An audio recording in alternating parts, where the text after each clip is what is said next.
All right. First, I'd like to say thank you for everybody that came tonight at our first meeting of March, and I can't believe it's already March.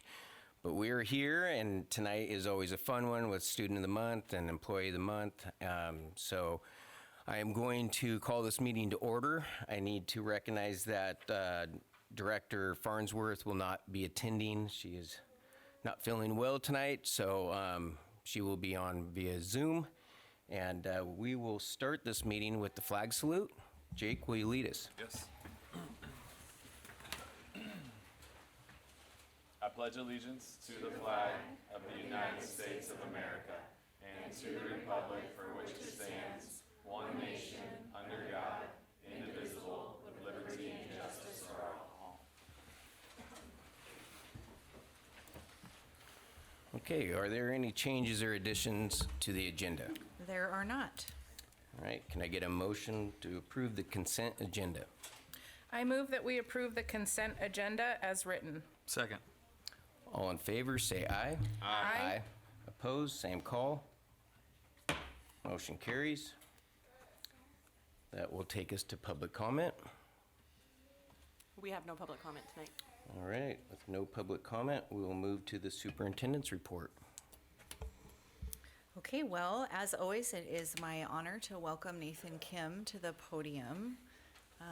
He has some extra accessories this evening.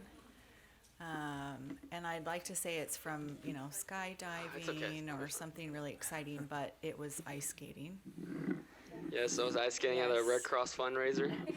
It was for a good cause. So. Sacrifices must be made, right? I know. So Nathan's going to give us an update on what has been happening up at our high school, and then he has a really fun video for us at the end of his presentation. Well, hello, my name is Nathan Kim. I'm the ASV Vice President of Ridgefield High School. I'm here to share the student voice as well as give an activities update on what's happening in the month of February as well as March. First, I'd like to thank Superintendent Dr. Jenna Rodriguez, Board President Jones, and the rest of the board for having me here today. First, we have Can Madness. So in the month of March, we always have a canned food drive that goes from March 2nd to March 22nd. Normally, it'd be your first period teacher. You donate all the cans, and those cans go to the Ridgefield Resource Center. But this year, we decided to switch it up with the Civil War. So now there's team games. So there's teachers, Mr. Beal and Mr. Dennett, and they have historically won these competitions. So we're having like a team-based game where a bunch of teachers will be part of this team, and then whichever team captain loses will be pied at our prom assembly. So I think it's just really fun because not only do we get to stock up the resource center for local families in need, but also give the rest of the student body and teachers and staff to be able to compete for a good cause. Next is Unite Ridgefield. Last weekend, I believe, they did a collaboration with Old Liberty Theater to show off One Deadly Weekend in America. They project with the Ridgefield Theater as well as movie projects in Ridgefield. It was organized by Club President Lauren Kelly, which actually was our November Student of the Month. And the documentary series tracks multiple gun violence incidents across America in a single summer in the July of 2015, and it uses victims' stories and their family stories to reconstruct events and show how everyday conflicts in ordinary places can escalate into a deadly shooting, leaving lasting impacts on the community. I think it really helped highlight and help understand gun violence is a real human problem as well as a community one and not just a statistic. It also brought awareness to violence and how that affects the community. Next, as promised by Superintendent Dr. Jenna Rodriguez, ASB made a video in honor of Valentine's Day, and we asked elementary students at Union Ridge about what they think love was.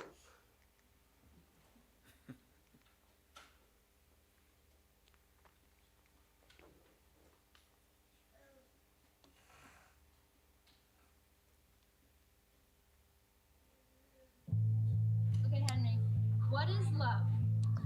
It's being kind. Nice. Who do you love? My grandpa. And what do you do to show love? Help people. Okay, what is love, Calvin? Kindness. And Okay, Mira, what is love? Love is being with someone and being kind with them. And who do you love? My family. And what do you do to show love? Be kind. Okay, Hazel, what is love? It's about caring. Who do you love? My family. What do you do to show love? Be kind. Hi. Okay, Mackenzie, what is love? Showing kind and respectful. Who do you love? My family. And what do you do to show love? I play with my family and my friends. Okay, Preston, what is love? To me, love is knowing what you like. Like, having hobbies would be love. And really, loving is knowing yourself. And I think it's the most important to love yourself. Okay, Calvin, what is love to you? So love, so what I feel like love is like when you like or love something. So love is when you like, example, I love my mom, or it could be a show like I love my new toy. And who do you love? My family, my friends at school, my teachers. And how do you show love to them? I give them hugs, or if they're feeling sad, I give them more hugs. What is love? Love is something you show to other people to mean you care, and something that means you would do anything for them and you love them. Okay, Ren, what is love to you? Love is the opposite of hate, but also more than liking something. It's kind of hard to describe, but yeah. Now, okay, what is love to you? Love is caring for people and like helping people and like just hugging them and like doing like just really kind things for them. Okay, what is love? Love is hard to put into words. It's a feeling.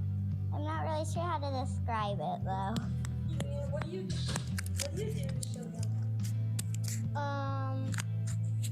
Saying I love you, hugging them, I care about things that you get from them, playing with them, like when they ask, or if you don't really want to do that, you can say you want to play that. After saying that, you can ask them, what do you want to play, and you can play with them. Okay, Berkeley, what is love? It's something that you be nice. And who do you love? Them. And how do you show love? By being nice. Good. I think it was best summarized by a student when they said, love is when you love something. I think I'm always learning new things every day. But overall, it was a fun way to increase school spirit, not just in the high school, but also across the school district.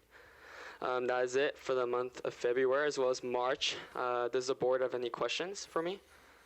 Nathan, are there any big sporting events or performing arts on the horizon that us as a community should be aware of? I believe Matilda just happened, but I don't know. I do not know about ones that are upcoming from now. How about a sporting event, would you say? Let me think. I'm not quite sure. That's okay. Yeah, We can sorry. look at the schedule. Just Yeah, I seeing can what people are update. I can excited send you an about. email. Yeah, okay. Yeah, back. Yeah, I think spring season just started. Oh, so right, We are that's just right. at the beginning of Okay. spring season, so watch for those athletic events coming up soon. Great. Awesome. Thank you. Appreciate it.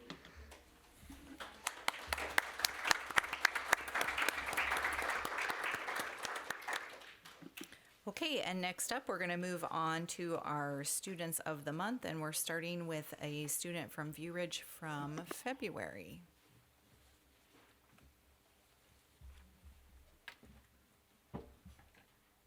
All right. Well, I'll tell you what, I'm really excited for all those tater tots. I just turned it off, sorry. Well, they can still hear me. I know, but they can't on the video.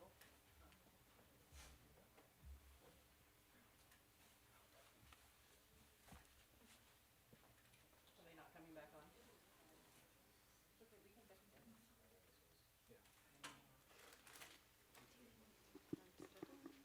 Oh, now I think it is. Test, test, test, test, test, test. Okay, there you go. All right, well, I had a really great thought about all those tater tots becoming herons here pretty soon. I'll tell you, Preston, I think was his name, where he talked about loving yourself. Oh, man, wise beyond his years. Well, I'll tell you what I love. I love the opportunity that we get here in Ridgefield to celebrate our students and staff. So for those of you who haven't been here before, we'll kind of tell you the process. So we're going to announce our Students of the Month. I get the chance to share for View Ridge twice today, so lots of View Ridge love. As soon as your name gets announced, students, you're going to walk back to the behind the chairs here, and then you're going to walk on down the red carpet, and then you get to stand right next to our incredible board members and then hear all the great things that we get to say about you. And then parents, heads up, there's a chance for you to share something at the end too if you're interested. Okay? So I will get to start. Tadero Flagg was our Student of the Month for February, so come on up, TD. You got it, big guy.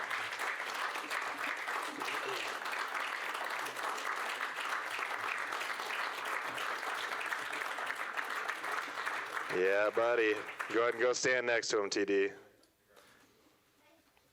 All right, so TD, I'm going to read a little bit about you. So Tadero, or TD as he is known around campus, is an outstanding student who gives his best effort every single day.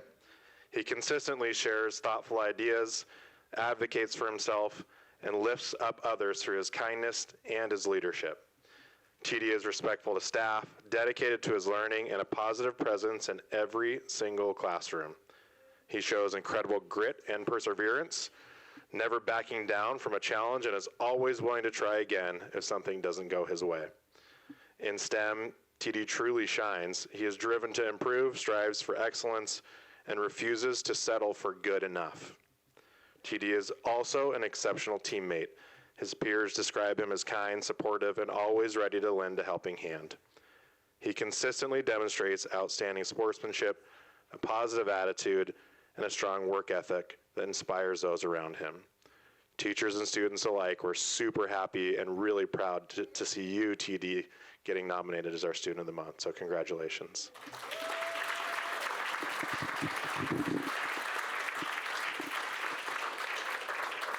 All right, TD, who did you bring with you today? My mom. Mom, would you like to say something? No, okay. Totally fair to decline. We're all just really proud of TD. He is an incredible kid, so congratulations, TD.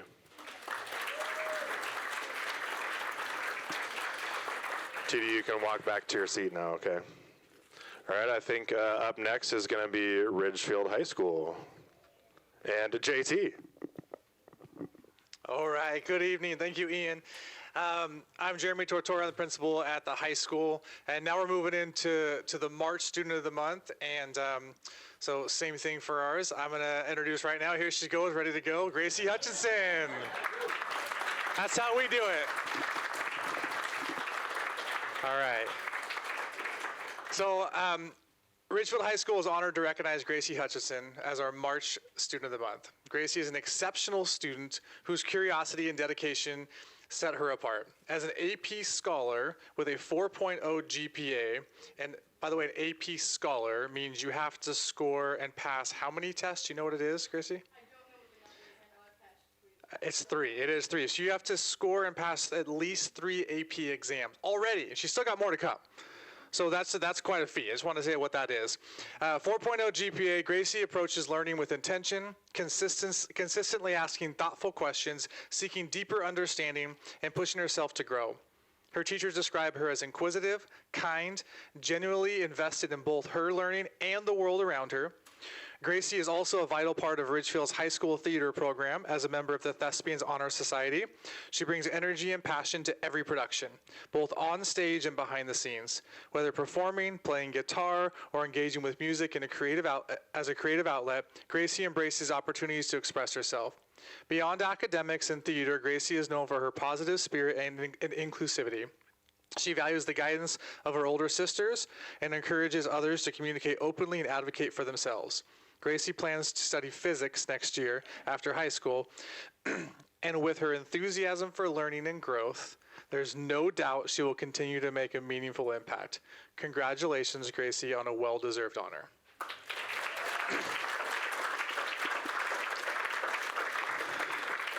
And who did you bring with you today? I brought both of my parents. And which one of you would like to speak? Dad, awesome. All right. As Gracie has excelled academically, obviously we're proud of her for that, but we're also proud of the way that she has taken to theater, something we didn't know she had in her, and over the last few years she's grown with each responsibility, each role, and we're just really glad and proud that she's excelled in another area that's totally different. Thank you, Daniel. All right. Gracie, you can head back now. And we are going to invite Mr. Mansfield up again because he's so great the first time. So here he is. All right. I am actually going to invite up this student's teacher to come read some words tonight. So first, come on up, Ms. Muir. First, we are going to recognize Vlad Verozko as our Students of the Month for the month of March. Come on up, Vlad. Head on down.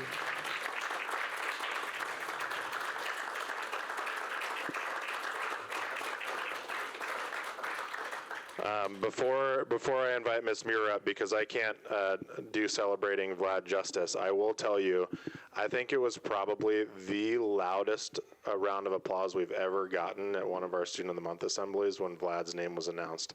Vlad is truly loved and adored by our entire student body, so super excited for him, and then super excited to welcome up Erica Muir.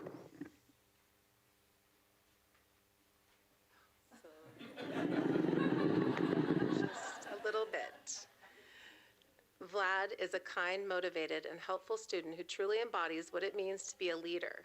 We have loved watching him grow in both his ELA skills and his confidence this year.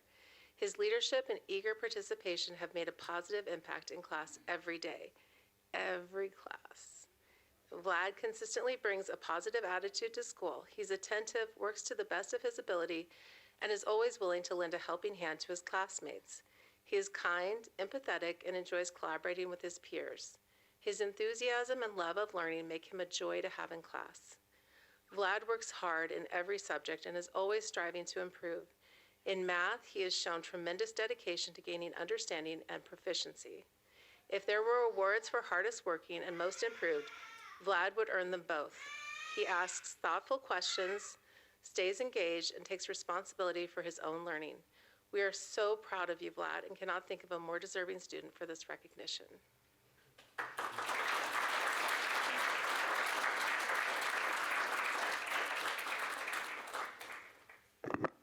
Okay, Vlad, who did you bring with you today? My favorite dad. Dad, would you like to say something? Thank you to school, to Ms. Muir, and to Young for support our family. It's not easy time for us, transition period. Our English not so good yet, and thank you for support my son at school, and thank you many times. That's all. All right, congratulations, Vlad. Come on back down. Test, test. All right, and next up is Wisdom Ridge. Hello, everyone. My name is Susan Smith, and I get to be the principal at Wisdom Ridge Academy. The student that we want to honor for the month of March is Michael Young, who's in 11th grade. Michael is not here in person with us, but he is watching via Zoom. So board, if you'll wave and acknowledge him. Michael is the kind of student who makes you stop and think about what it really means to do well in school. He's dealt with some serious health challenges that have genuinely disrupted his education, and yet he keeps his grades up and holds himself to a high standard, not because anyone is pushing him to, but just because that's who he is. But honestly, his grades aren't even the most impressive thing about him. It's his attitude. Michael doesn't complain, he doesn't make excuses, and he doesn't take shortcuts. Even when he'd have every right to, he doesn't. Accommodations exist for a reason, and no one would blame him for using them more than he does. He just chooses to keep going. What's really something is how he manages to stay calm through all of it. He sets high expectations for himself without letting the pressure get to him. He strikes balance that is hard to find at any age, let alone at 16. He's mature in a way that's hard to put into words, and without even trying, he sets an example for everyone around him. Michael, you've truly been an inspiration to all of the staff at Wisdom Ridge, and we are so proud of you. Congratulations on this honor.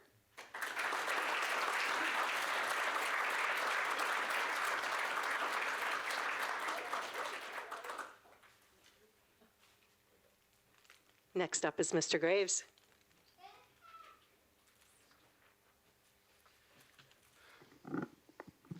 Good evening, everyone. My privilege to announce the Sunset Ridge Student of the Month, and that's Melody Penfold. Come on up, Melody.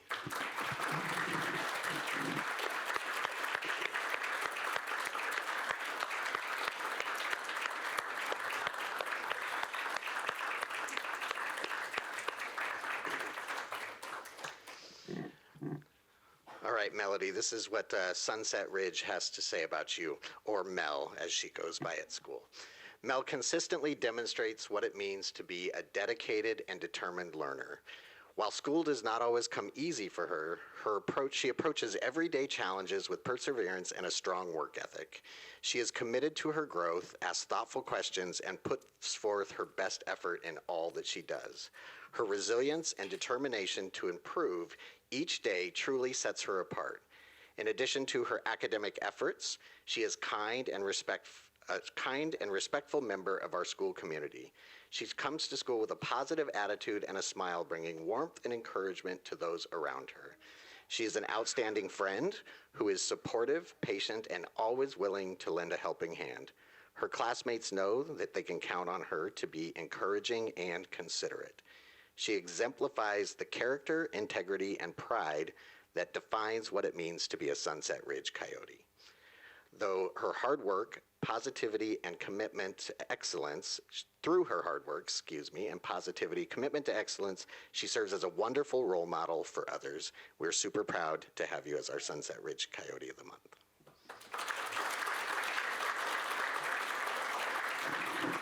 Oh, hang on, stay there.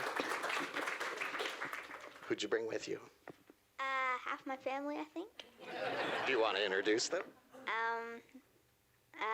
Let's see, my dad, my mom, my grandparents, my little brother, and yeah. Okay. Does someone from half the family want to say something? All right. Hi, Melody is our firstborn and was born at 8 a.m. on the dot on a Monday morning and has been self-propelled ever since. She has a lot of support and a lot of love and has been through a lot of transition and has really persevered, and we're just so proud, could not be more proud. We love you so much and you deserve all this and more, baby.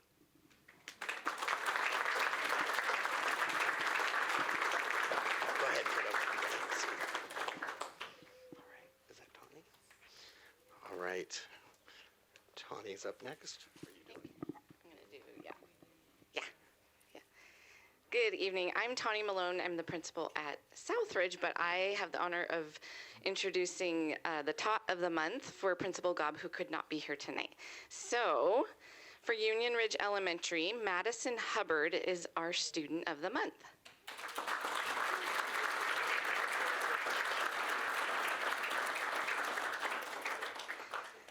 All right, here's what your teacher had to say about you.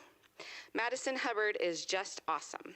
She deserves this Student of the Month recognition because she exemplifies what it means to be a resilient, persistent, active learner. Regardless of the subject or task, Madison faces each activity head-on, always trying her best, keeping a growth mindset and advocating for herself when she needs help. Madison is also the first one who will stop what she is doing to offer help to a classmate. Her kind, patient demeanor is welcoming, making her a person others feel comfortable talking to, working with, and seeking help from. Because of her ability to self-manage in the classroom, whether it be during instruction, independent work time, or transitions, Madison demonstrates what a responsible leader looks like in school. She shows integrity throughout the day in all settings. Madison is bright, polite, and motivated to achieve, taking every opportunity offered to push herself to the next level. We have no doubt that she will accomplish great things. Congratulations, Madison.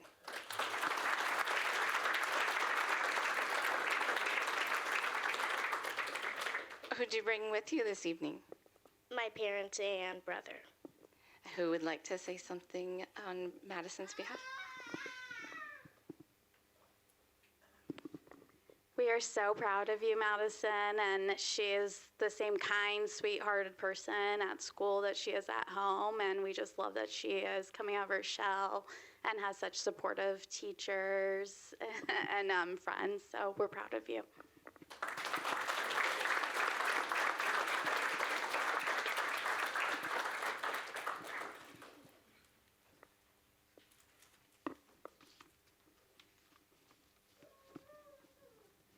Okay, now for the Southridge Student of the Month. I have the pleasure of celebrating Bridget Haynes.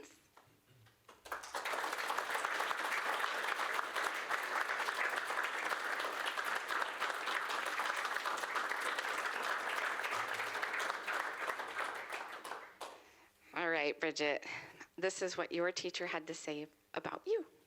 Bridget is a hardworking and attentive student who consistently gives her best effort in everything she does. She listens carefully during lessons and stays focused on her work, which helps her complete tasks accurately and thoughtfully. Bridget is also exceptionally kind and respectful to everyone around her. She treats classmates and teachers with compassion and consideration, creating a positive and welcoming presence in the classroom. Her strong work ethic and caring nature makes her a wonderful role model for her peers. Thank you, Bridget, for being such an amazing Roadrunner.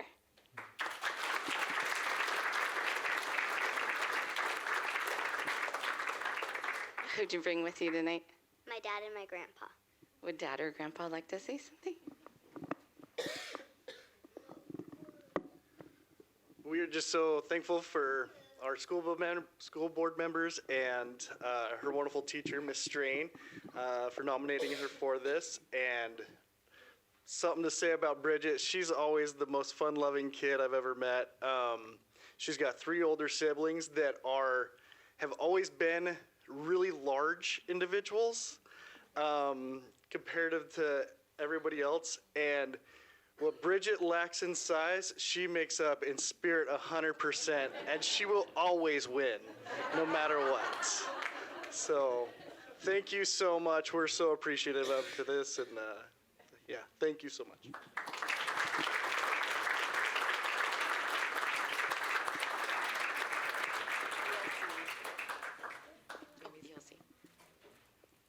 Next up, Art ELC.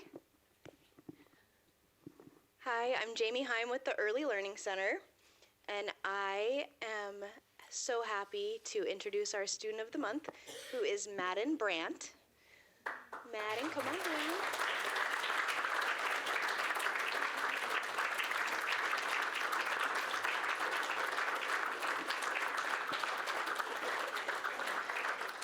Madden stole his brother's hat before we came up here. We practiced too, but it might be a little much, so Oh, he's gonna take it in stride. It's great. So this month we've chose Madden as our student who best represents the character strong trait of perseverance, and it's easy to see why. Each day, Madden arrives with an unwavering determination and a genuine desire to connect, learn, and fully participate in everything his classroom has to offer. He's joyful, endlessly curious about the world around him, and motivated to build relationships with his peers and teachers. He works diligently to communicate using his eye gaze device, and watching him share his thoughts, stories, and one-of-a-kind personality has been one of our true highlights of the year. His classmates love hearing what he has to say, and so do we. So what makes Madden's perseverance so remarkable is that he meets every challenge with heart and grit. He doesn't back down, he leans in. Yeah, you're pretty cool. The never quit spirit shows up in everything he does, from connecting with friends to tackling every task his teachers place in front of him. The growth we've witnessed is in how long he's able to stand and work through a task is a direct reflection of the hard work and his determination. Every milestone he reaches is a celebration, and his joy is absolutely contagious. Look at that smile. So he's not just growing in confidence and independence, he's inspiring to everyone around him. He's a favorite in his classroom.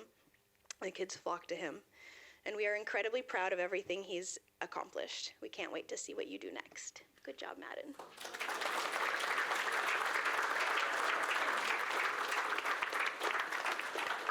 Yeah, it's about you. Madden, who did you bring? Say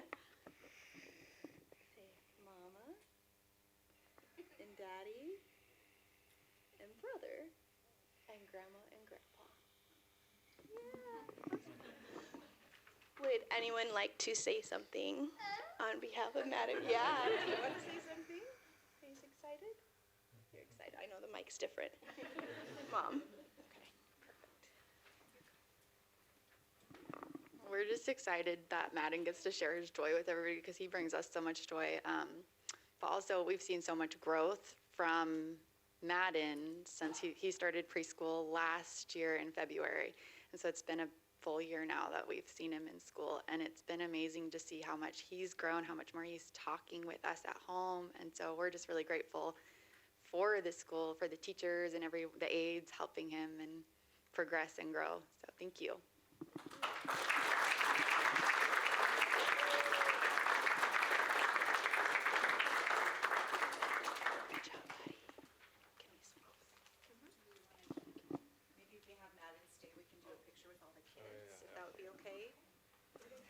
Okay, so everyone who got a Student of the Month award, you get to come on up. We're going to get a picture with the board members with you.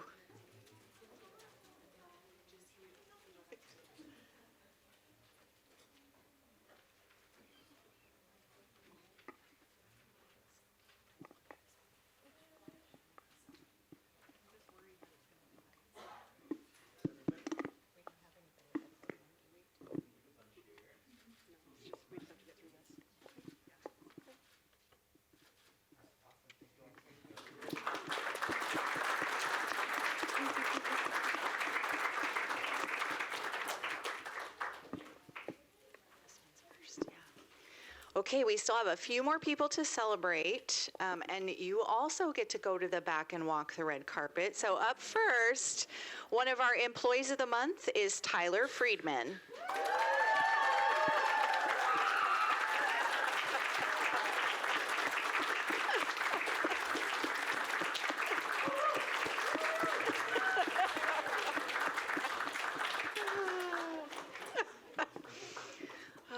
Tyler has a fan club, it's true. We are thrilled to name Tyler as our Employee of the Month for March. He is part of our team here at Central Services and has truly taken the service mindset to heart. I'm pretty sure you were like that before, but we are happy to have it among our team. Tyler works hard to support all of the buildings with In Touch, works closely with Chartwells to support food services, and most recently has worked hard behind the scenes to support the School Links, which is our high school and beyond platform rollout. Tyler is the ultimate team player, always willing to help and do whatever it takes to support the district and his teammates.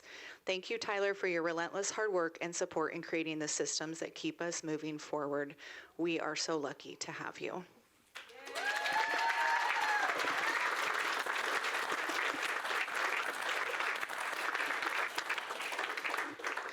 Tyler, Tyler, who did you bring with you this evening?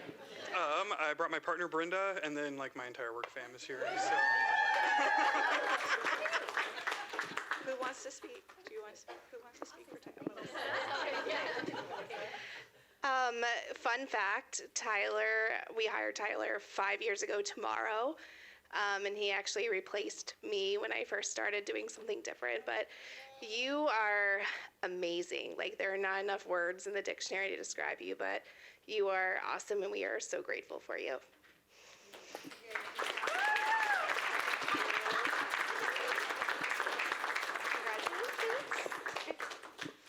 Okay, up next, we have one other Employee of the Month for March, and it is Janelle Fay.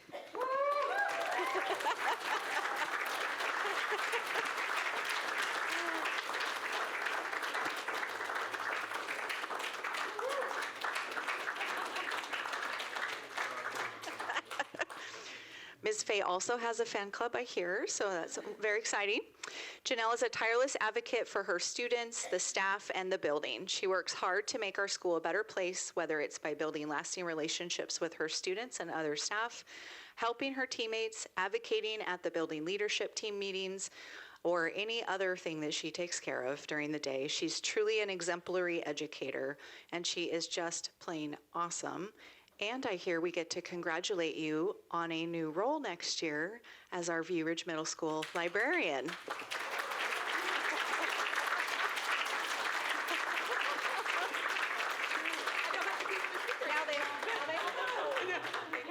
Who did you bring with you, Ms. Fay? I brought my family and my friend and coworker. Wow, okay. Who wants to speak for Janelle? Okay. They're like rock, paper, scissors back here. So I am speaking on behalf of the many, many people that support Janelle. We are lucky to have her in our lives, and we are lucky to have her at View Ridge. She is constantly and passionately pushing and questioning and reflecting on ways to make systems and practices better for students, because she truly values students. I just walked into her class last week, and she was her geography class, and she was leading a discussion on culture and tradition, the depth of those words, and students were sharing. One student shared her family brought traditions from Mexico, and one shared what he does during Ramadan, and a few shared traditions that their families just have created on their own. And the way Janelle responded to these students gave equal importance to each tradition shared, and showed that like each child was being seen and heard, and she creates that environment of discourse and safety so that students can become those who push and question and reflect on the things that impact their lives and their communities. So that's pretty amazing.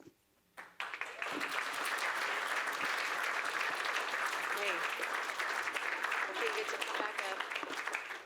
And you have to stay for a photo. Yeah, there's no getting away from the pictures.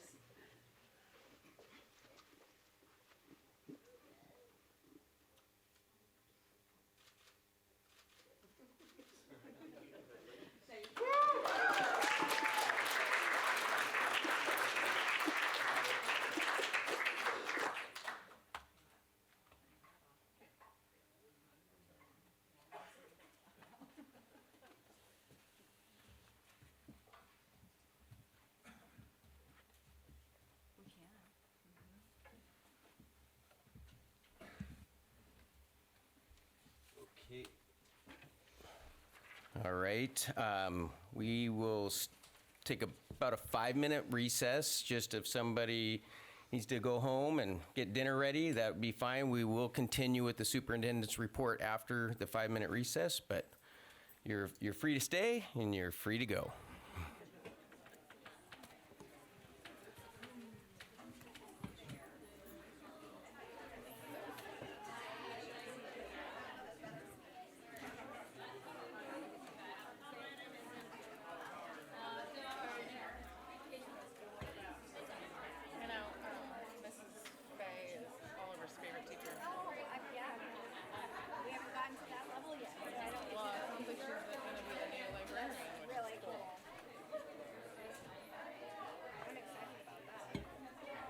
How's the audit going?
right. We are going to continue with the superintendent's report.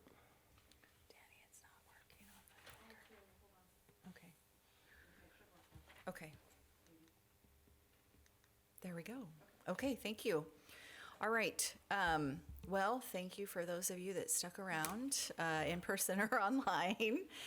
We do have some great, wonderful things to talk about tonight. So capital projects update as usual. So here's a current picture of Sunset Ridge Elementary, and this is a new addition. There are windows. It's quite exciting. So the steel is going in, the windows are in. Somebody's excited with me. So, but you can see the view here. And then I did really want to share, and I know they've stepped out, but I had the opportunity to take Principal Todd Graves, Assistant Principal Stephanie Goad, and Head Secretary Perla Haug, who will be that central office team, out to the site. So this was their first opportunity to go walk through their new school. And there was just smiles for miles, honestly. So a little picture there. The one in the center that looks like a giant cavern is actually the gym. So pretty exciting to see that taking shape. The lower left-hand corner, this is one of our first grade classrooms. So you're looking into the classroom from the hallway. And then a picture just again of the exterior, but it's the main entrance. So right below that Coyote logo, where you see that big opening in the framing, that is going to be the main entrance for the school. And then the last picture on the far right, I know it is a little hard to see, but if you look off into the distance, that is the covered play structure, and it's completely installed. So really exciting. We just continue to make great progress, and happy to be moving forward with that project. It's been a while since we talked about state and federal updates, and primarily I'm just going to talk about state updates this evening. So just an update on the current legislative session. As a reminder, it's the second year of the biennium, which means it's a short session. There's often not a lot of things that change in short session. It's a 60-day session, and sine die is in 2 days on March 12th. Depending how long they're going to debate the potential income tax in our state, they may be looking at extending their session. So we're just going to be watching closely this week to see what happens there. There are some anticipated financial impacts. Of course, we won't know until they completely settle and approve the budget. In MSOCs, maintenance, supplies, and operating costs, there is a regular inflationary increase that occurs as a part of prior legislation, but there was no additional money or catch-up funding. And I'm going to show you in a moment why that is challenging for not just our district, but all districts in the state of Washington. Running Start, they are reducing the amount of money that they're going to put towards our high school students attending community college classes. Currently, students are allowed to take courses up to a 1.4 full-time equivalent. Basically, this means they're able to take some extra classes in alignment with really the way that credits are different at the college than they are at the high school. In one bill, it was reduced to 1.2. As of today, it's been changed to 1.3, so we will see what happens with that.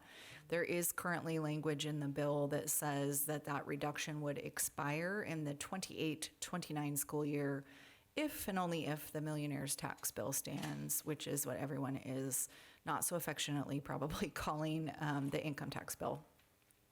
They are also planning to adjust school bus depreciation schedules. They're increasing all categories. So depending on the type of bus, like a smaller bus, a larger bus, et cetera, there's a certain number of years that there's a depreciation schedule. And why that matters is because when you hit the end of that, then there's money for your district to purchase a new bus. So effectively what we are doing is delaying the purchasing of additional buses across our state by 2 years. And that reduces the state funding for new school buses by approximately $21 million per year. Other cuts that are happening statewide, these are not things that are going to impact us here in Ridgefield School District, but certainly have significant impacts in other public school districts in our state. What is referred to as LEA, Local Effort Assistance, and there's a link there that takes you to the OSPI page that explains local effort assistance, but we are anticipating for sure just a flat, which means it's a cut because there's no inflation, if not a significant reduction to LEA funds. These are funds that go to districts that have low property valuation and resulting in a higher tax rate for their local school districts. You'll sometimes hear these called levy equalization funds as well. We are not a low property valuation district, so we do not receive a penny of LEA money. So those cuts, again, are not going to hit us, but they do hit many, many districts who serve a high percentage of students who live in poverty and live below the poverty line. So certainly an impact in our state. The other big cut that is likely coming is a cut to transition to kindergarten or transitional kindergarten. You'll also hear it called TK. We're anticipating $19 to $30 million in anticipated cuts to TK. Transitional Kinder is a program that's been around not for a super long time in our state, but it is pretty much preschool. So what we do at our early learning center, if that was housed at one of our elementaries, if we had space at any of our elementaries to house preschool, we would potentially be tapping into this TK funding. This provides preschool for any student really who wants to come. So our preschool program here, as you know, we serve students who have special education needs. Those are funded through special education. We also have students who enroll and families pay a fee for preschool just like they would for a private preschool. And then this year what was new for us is we did scholarships. So for families who would qualify for free or reduced price lunch, gives us an indication of financial need, then we have provided scholarships for those families. That was intentional. We moved away from ECAP programs. ECAP is monitored by DCYF, Department of Child and Family Services, and the rules are different than public education. So different cleaning supplies are required, different attendance software is necessary, different snack rules apply. So our state has not made it real easy for us to get high quality preschool to all of the children. And to be frank, preschool is one of the most important things we can do to set students up for being successful in their later K-12 education. We know that, and the data on the TK programs within our state are also incredibly positive. It is one of the most advantageous things we do for our children, and they are looking at cutting that program probably in half. So, couple other items of note. So I've already referred to this millionaire's tax. They started debate last night at 5 o'clock. When I came over here at 4:55, they're still in debate. So they've been going for 24 hours. I don't know if they've stopped yet. I know you're all glued to TVW right now. So there is a lot of conversation over the potential for a state income tax. Everyone that we look to for guidance is really saying if they pass this, we can anticipate someone's going to sue the state over it, so we would wait for court action. We also would anticipate that voters will get enough signatures to move forward with an initiative and put that on the November ballot. So when we're talking about things like the running start allocation, the other one that is tied into this millionaire's tax bill is the added sales tax exemption. So last year, the Senate passed a bill, the whole legislature passed it, obviously, where they added sales tax to services. And this got added to everyone, nonprofits, public schools, and for-profit companies.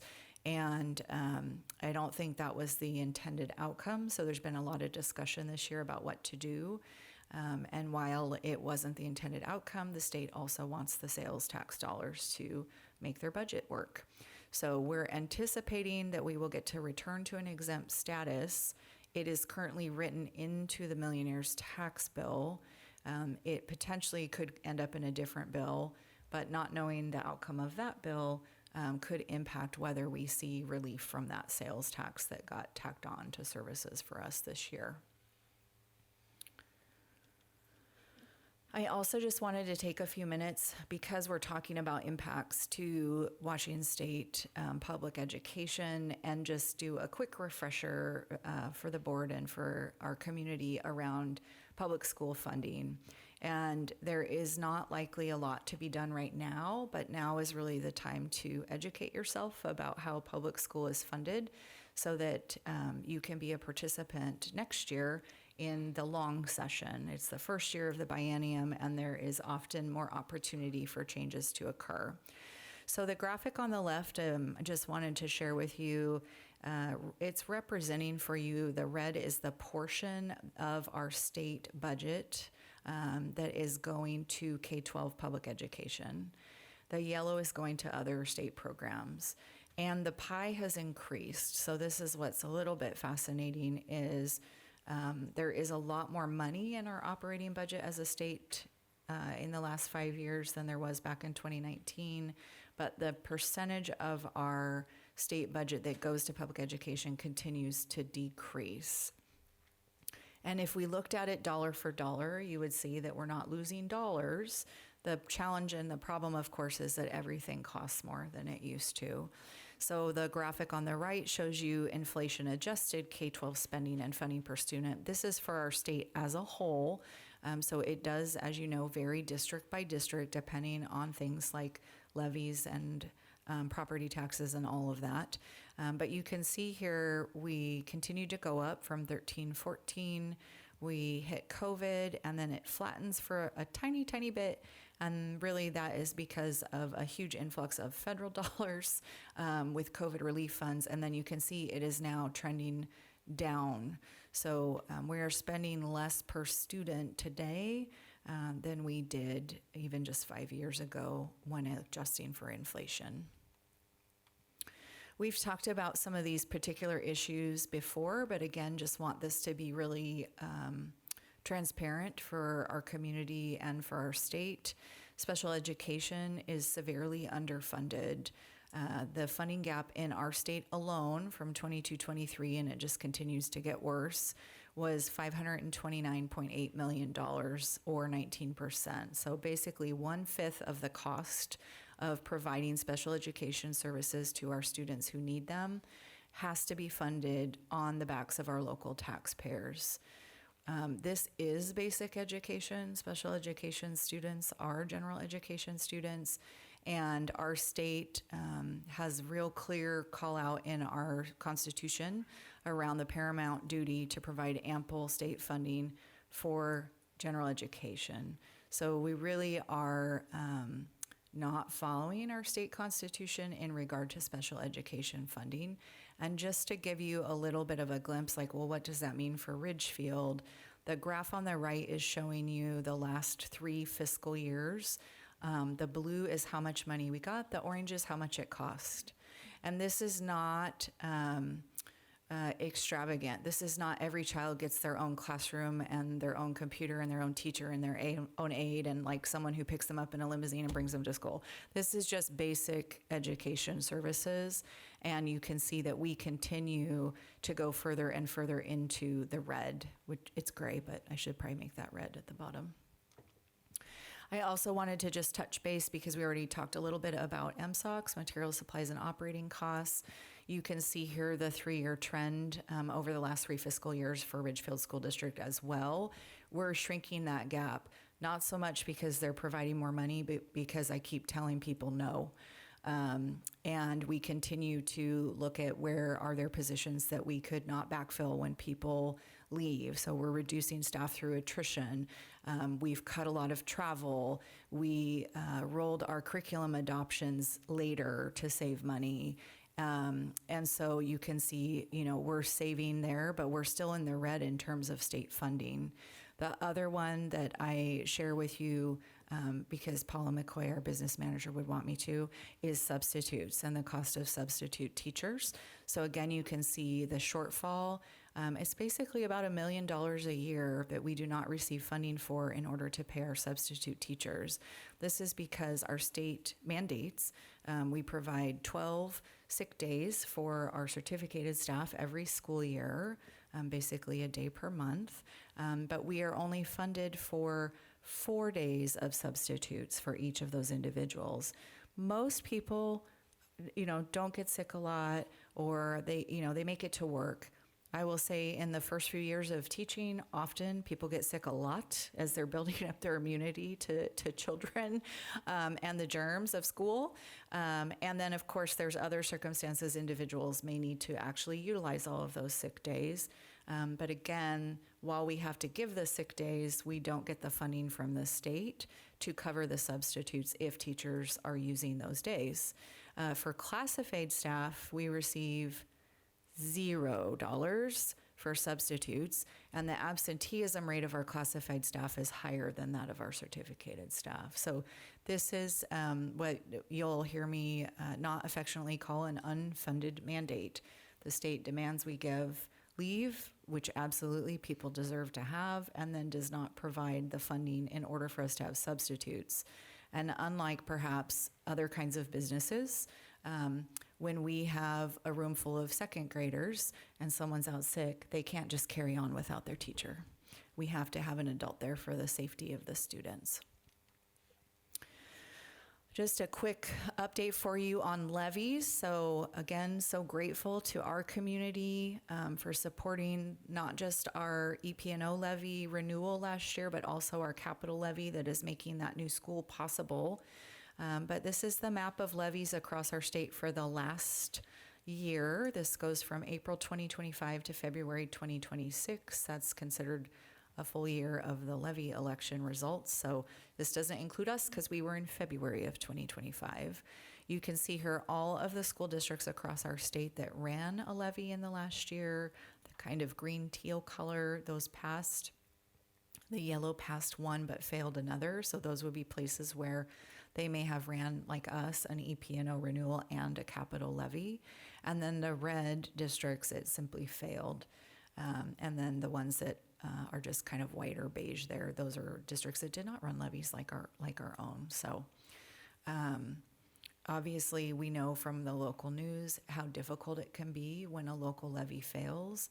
And that really is a result of the fact that we don't have full state funding for basic education. So when we have to make up the difference with special education costs, with maintenance, supplies, and operating costs, and you don't have that levy to take care of it, you are now making deep cuts into basic education for all kids. And I just feel a great deal of compassion for our neighbors in Battleground, Vancouver, Evergreen, that are facing really challenging financial circumstances. There's not a lot of places building.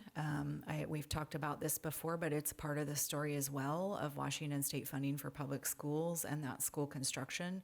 There is no designation of funds for construction. The only way you can access them is to get what they call matching funds, which we learned last year.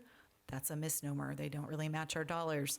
So it's a complicated process. You have to have your local funds guaranteed before they will approve you. You have to spend all of your local dollars before they will start to reimburse you anything. So you have to be able to front fund, which we know from Paula's cash flow graph every time, that's really hard to do sometimes with a real big project. The other thing, and this is also a legislative issue, is the construction cost allocation. It's currently $375 per square foot, which sounds awesome. If I'm building a house, I could get a pretty nice house for $375 per square foot. But the average for public works projects is $591 per square foot. That's the national average. It is higher in the western region of the United States. And that's because we have requirements around prevailing wage. And of course, these are specialized types of projects. So it is incredibly expensive, and there is not sustainable funding from our state to do it. Also, through the SCAP program, there's a funding assistance percentage that gets adjusted annually.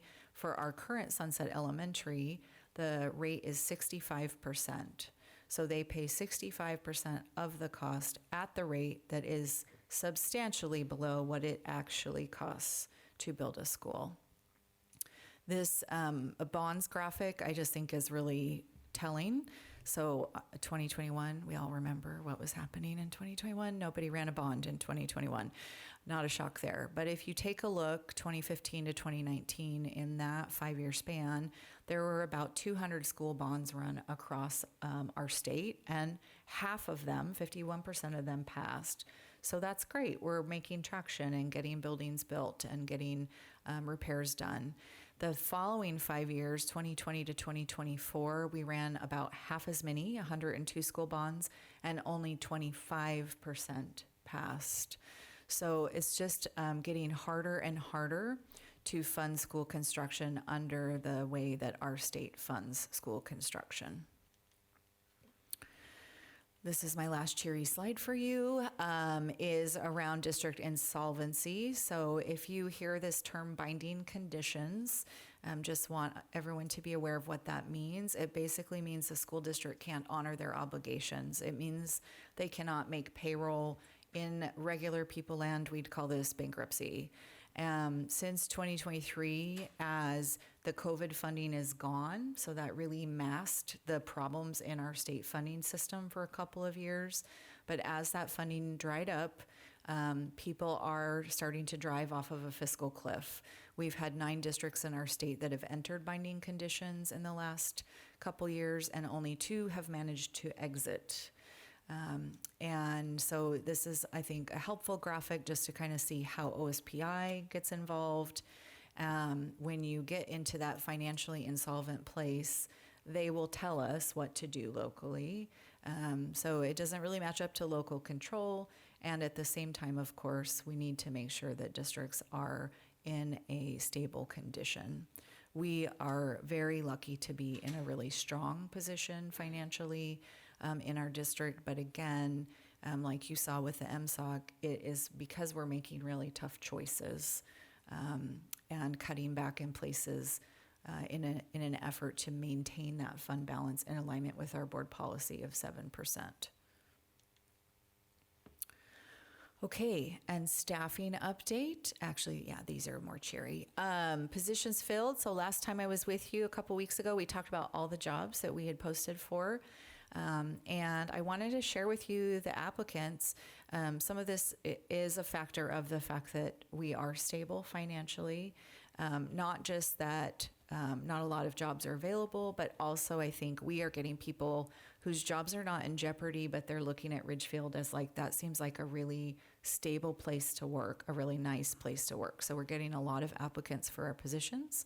So you can see how many we've had. And then I got to celebrate Janelle in person, so that was really nice tonight. But we also want to welcome Quincy, who's going to be at Wisdom Ridge. Matt Witten, who's currently at Uni Ridge, is joining the View Ridge team. Paige is joining our team up at the high school as our new counselor. Jessica is joining us at Wisdom Ridge, and we are restarting our CAPS program, so I'm very excited about that. And welcome to Marissa, who's going to be our new school psychologist at Uni Ridge. So I'm pretty excited to welcome a few new faces and also some existing faces in new places. And then we have interviews this evening. That's where Ms. Gobb is. Principal Gobb is tonight, is doing interviews. We have interviews really scheduled through the end of this month for all of these other positions. And I think you can see how great it is here in Ridgefield, how many people would really like to be teachers here. 76, 78, 73. Some of those are the same people, some of them are not. For our classroom teachers, 30, 39 applicants for middle school teachers, 17 for librarians, and it requires a specialized endorsement, so there's not a lot of those folks around. And as you know, we have posted and are going to start the process tomorrow of interviewing for our 2 new assistant principals at Ridgefield High School, and we had 64 applicants for those 2 jobs. I'm pretty sure that's a record for us for an administrative position. I do want to make sure that the community is aware, students, staff, families, and community members, we have a meet and greet scheduled this Thursday in 2 days. It'll be at the high school commons, the cafeteria there, and you can come by for 5 minutes or the whole hour, whatever you would like to do, but we'll have a meet and greet with our finalist candidates. There will be an opportunity to provide feedback on the candidates, and then we take a look at all of that to determine who goes to the next step in the process. And before I share, I do have one more. I got sassy and put another slide in here. So I don't know that I need to say this for the people in this room, but I felt it was important to say this to our community. We're listening. we're learning and we are moving forward. And I know there's been a lot of distress. There's been a lot of feelings around schedules, around specialists, around just the logistics of the day, around recess, around personnel decisions, around cell phones. I could continue. We've had a lot of feelings about a lot of things this year here in Ridgefield. And I just want to say everyone's feedback is valued. We consider it when we make decisions. I spent a day at the high school last week speaking with staff, speaking with students about some concerns. And one of the things I learned when I met with the students was their understanding was, well, if you didn't do what we asked you to do, you didn't hear us. And so we had a really great conversation around this idea that sometimes we listen, but based on all the information we have in that moment, including people's feedback, sometimes we make a different decision than what individuals in the system might want us to do. And so I just want to be clear, it's not that we're not listening, it's that we're still really trying to make the best decision that we can. As we've said many times here in board meetings, all about continuous learning. We're a learning organization, so we will continue to monitor, evaluate, and adjust to see how all of the decisions we're making affect students and staff after implementation occurs. And just want to reiterate what I've heard many of you say, board members, to our public, which is that we want to keep the dialogue open. And my ask is that folks give changes a little bit of room to breathe, that you continue to share with us. Don't think we're not listening just because we didn't go with the decision you wanted. We really are, and we appreciate you sharing experiences constructively, and just want folks to know we see the passion, we share that passion. That's why we sit up here, because we have the same passion for our students in our community, and we really all do want the best possible environment and outcomes for our kids. Oh, I have another. Boy, I just really am not tracking today. It's because I was up at 6:40 to be at the Lions meeting this morning, so I'm a little tired. Student voice. This adorable student here, her dad works for our district too, so I won't call her out by name, but we have been launching some student voice initiatives this year, but we haven't really talked about it too much at the board. So we had students on our strategic planning work group. So they came and worked along all of the other adults as we worked on our mission, vision, and core values. And then we have a team of those kids plus some of our ASB student representatives like Nathan that was here earlier, and also some other students at the high school that we have invited to be part of a superintendent student advisory council. So we have 16 kids. You can see how many by each grade level. Not a tremendous number of seniors because we're really going to grow this program moving forward. And the kids were able this week to give input on selection of the interview questions for the assistant principal interviews that are happening tomorrow. We have a subset of that team that will actually be here to interview all of those candidates as well. So folks are starting with 2 interviews instead of one with staff and parents and one with our students. And we really wanted them to get to have a voice in that process, and so they get to have their own complete interview. And then we've asked our student voice superintendent student advisory council kids to really spread the word and request folks to come to that meet and greet on Thursday evening. So we hope to see more students there than we've seen before. And then our next big project is they are working on a policy to bring to you all at the board to implement a student board representative program here in the district, and they're very excited about that. So can't wait to have them here in a couple of months to share their work with you. Now I'm going to pause before I share the good things for any discussion or questions.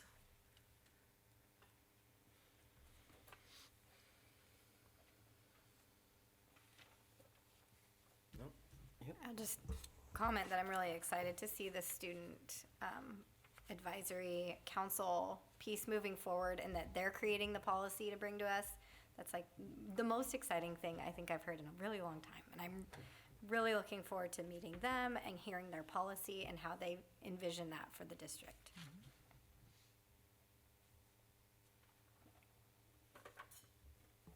Just, I guess, maybe one question, comment around looking to next year for the legislative session and opportunities to do advocacy for public school funding. I know I just did the same thing. She calls me Dr. Baker all the time. Is it Dr. Ronstadt? No, Yes. Director Ronstadt and I have talked about this briefly, but looking at how we can engage our district and us as board members in that work, and also with other districts in the area. And I know that you had met with other superintendents, but I hope that you'll continue to let us know how we can align and do some regional advocacy for that. And I hope that Director Ronstadt can help lead that work for our board in the next year. Anything else? That's it. Okay.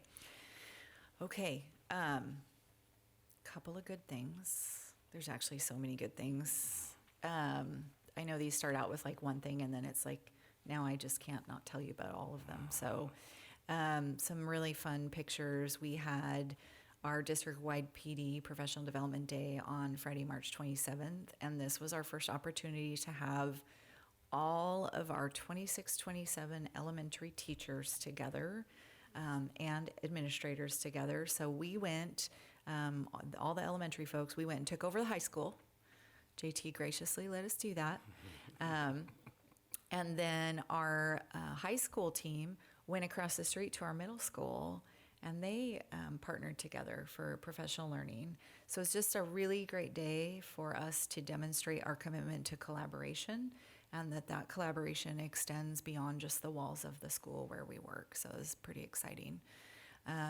Some cool kid stuff. Durable Skills Day at the high school was last week. They do mock interviews. They have guest speakers. There's all kinds of cool stuff happening.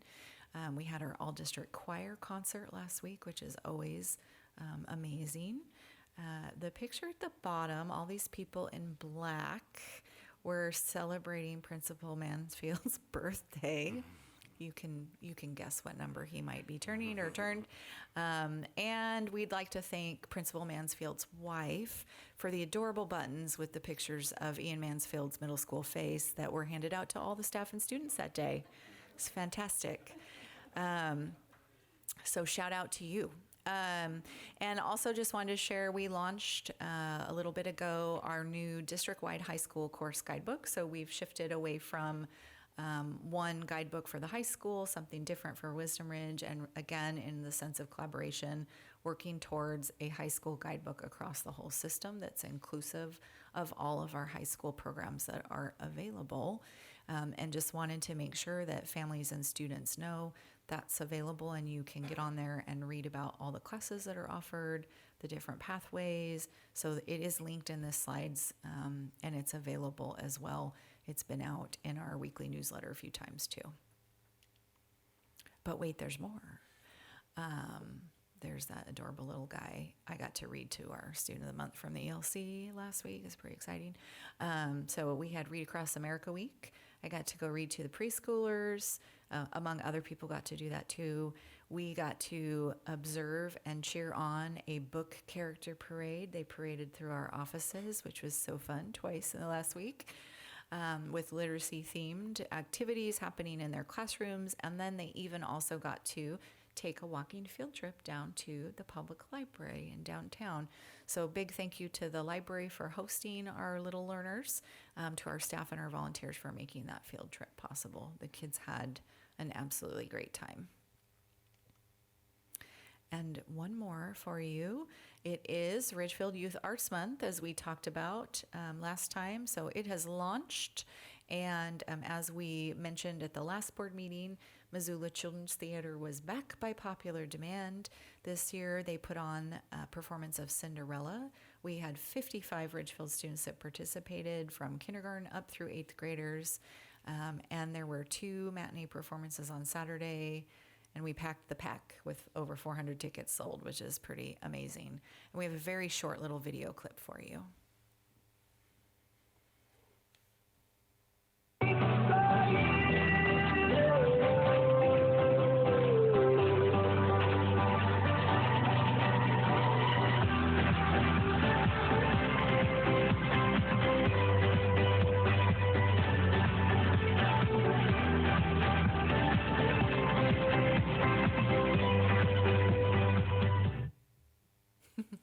his sense of the fun there. So big shout out to Mandy Evans, who runs all of our community education programs.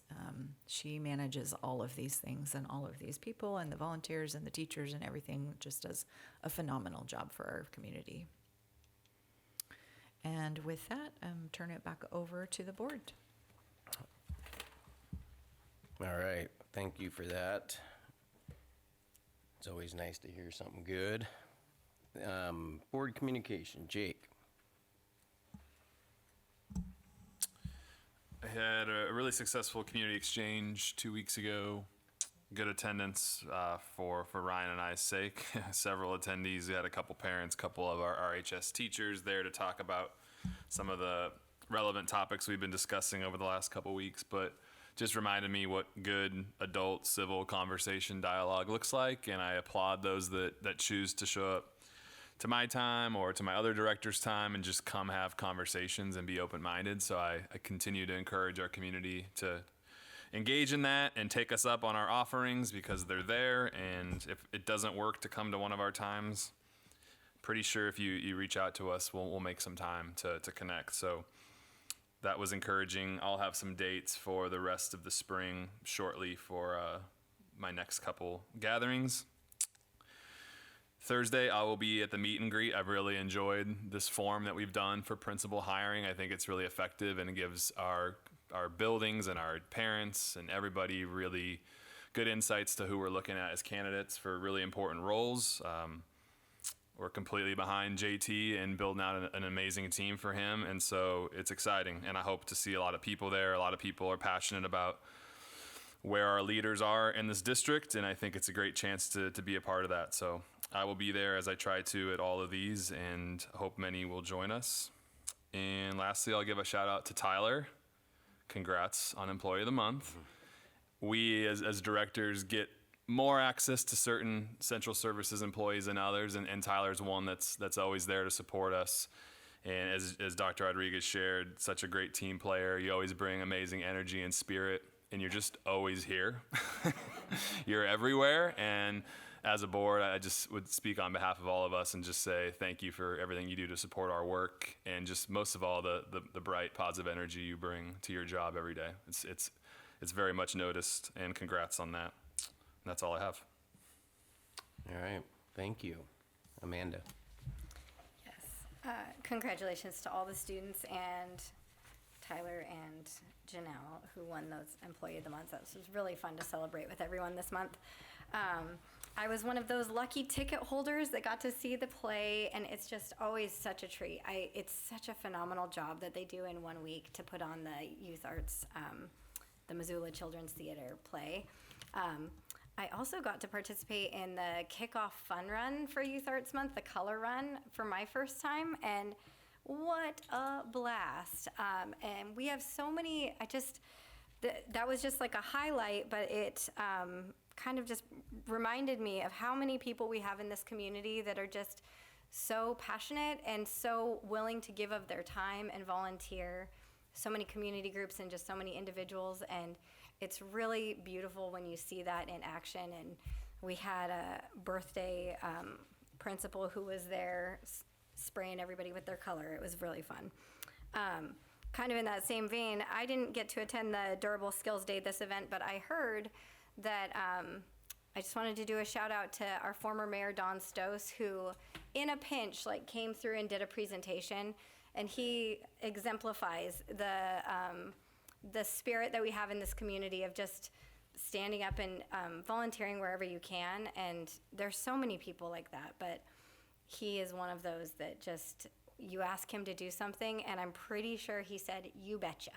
That's what he says. I also wanted to say that I will have my community chat tomorrow at the library, and Director Jones is joining me. So tomorrow, 5:30 at the library for the community chat, and I'm not sure what the rest of the season looks like yet. I'll have to check in with the library to see, but yeah, just so grateful to live in a community that has so many people just coaching, helping with the Arts Youth Month, and doing things for the whole community and just don't even look for recognition. We have so many people that just do things just because, and it doesn't go unnoticed, but sometimes it doesn't always get recognized, and I see you out there, and I appreciate it. Thank you. Amber. I don't have a ton this meeting. We'll just say I heard some great feedback about the elementary teams getting to be together and that professional development day. So thanks for sharing about that as well. Had some big smiles about how lovely that felt. One thing that did come up that I'm curious about in hearing more about is how we can support our educators who are moving into Sunset Ridge, because we have such a tight move-in timeline, but I'm up for like pinning the alphabet on the wall and stuff. So I know there's going to be like a short window of time for prepping for the next school year. So had a chat with a elementary school teacher. And I know everyone's going to be busy in our whole system that week, but for those of us who aren't teachers, I'd love to find ways for us to support the move-in if possible, if that's something we could help out with. And it would be fun to just cheer them on as they get their room set up. I was with Brett 2 weeks ago for a community talk at Three Peaks. We had a good turnout. I don't know how many people were there. I didn't count, but probably like 15-ish or so. Mostly teachers in our district, and maybe a couple of parents as well. Really great conversations. And I just, echo everyone else, appreciation for people coming to speak and share feedback.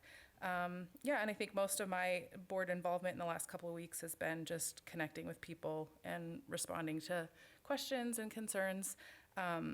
As you mentioned, Dr. Rodriguez and I participated on our behalf in one of the audit, like risk assessment pre-conversations. So that's what I've been up to. Thanks, Amber. Mine's going to be pretty short. I just got to clear up the last board meeting during the board discussion. I was trying to showcase the work that the Central Services does and that team and how hard they work on trying to save jobs. And unfortunately, in translation, what I was trying to say from my heart came out through my mouth and was interpreted, teachers, be thankful you have a job.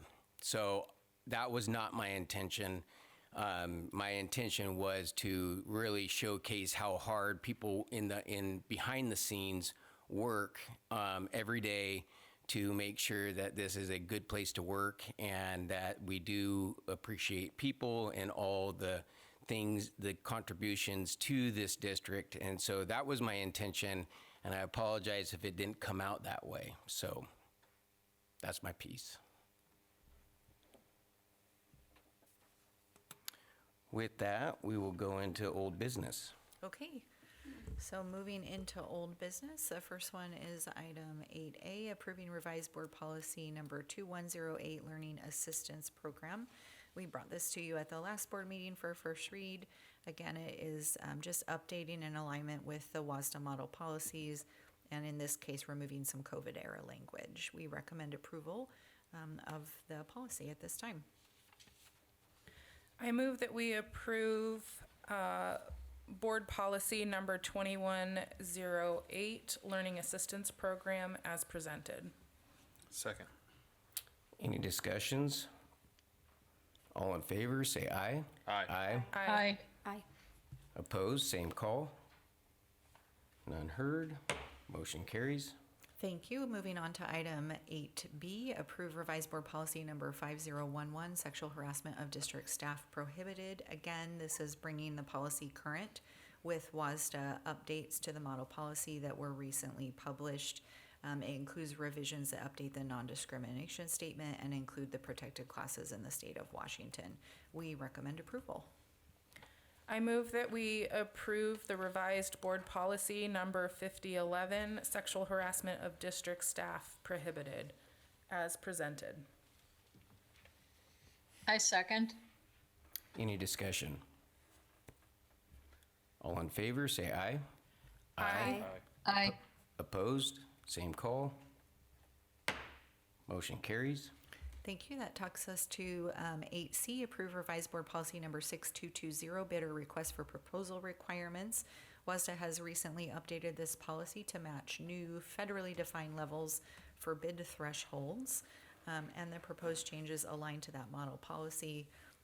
Of note with this, I just would say they're raising these because the cost of goods has gone up so much that that for you to overhear and bid for the same level of purchases that we used to make, we have to raise that ceiling. So we do recommend adoption of the policy in alignment to the WASDA model. I move that we approve the revised board policy number 6220, bid or request for proposal requirements, as presented. Second. I second. Any discussion? Sorry, Jake. All in favor, say aye. Aye. Aye. Opposed, same call. Motion carries.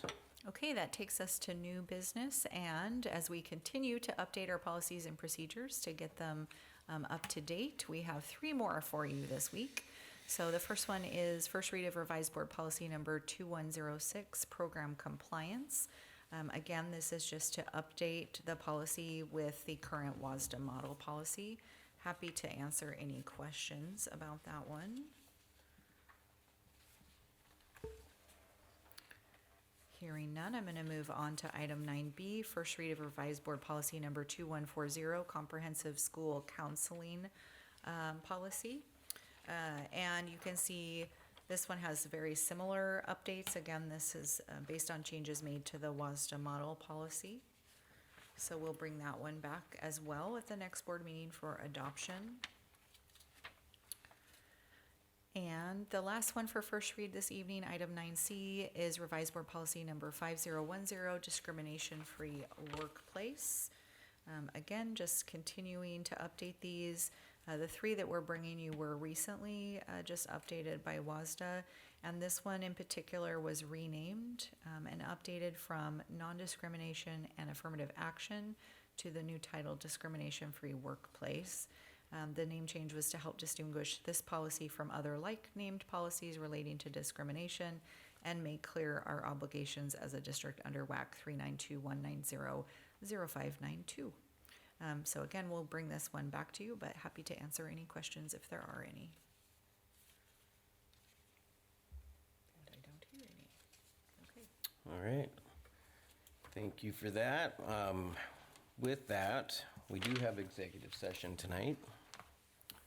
So, 30 minutes? yeah. Oh, she didn't bring, okay. Just kidding. Just kidding. She's teasing me over here. Okay. Yes, we will be moving to executive session under review of a performance of employee, RCW 42.30.1101G, requesting 30 minutes, returning at 7:05. I move that we go into executive session for 30 minutes, returning at 7:05 for the stated purpose. Second. All in favor, say aye. Aye. Opposed, same call. Motion carries.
We should get her a big calendar.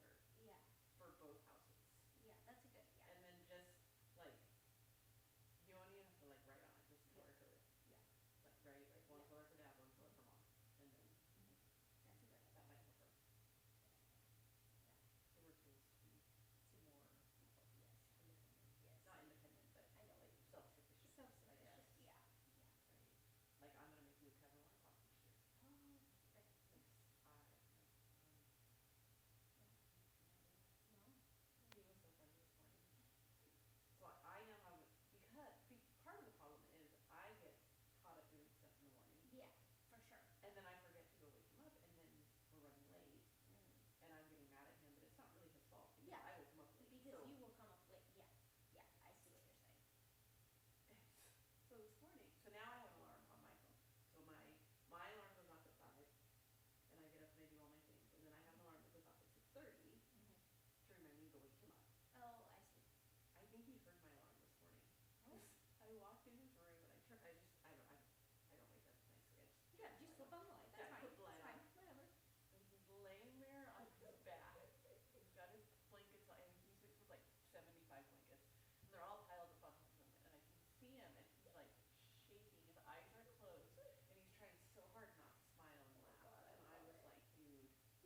threw it in the garbage. I don't know. We'll see if Brett comes out by himself. Brett comes by himself. Then they are, yeah. Then they are. If he does, if he comes out with friends. Yeah.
And then I have to go over to the high school because I have to pick up the kids for the interview panel. Oh, that's right. To bring down here. So I get to be bus driver tomorrow. You. Or the van. I guess it's van, not a bus. Well, yeah, I figured you weren't driving a bus. Like, Not licensed to drive a bus.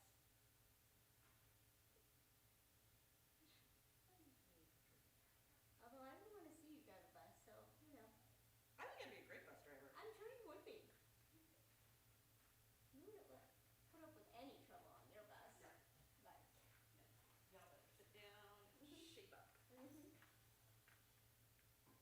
yeah, I don't think there'll be any misbehavior on your bus. Come on, people, you're back late. The auditor's gonna be after me.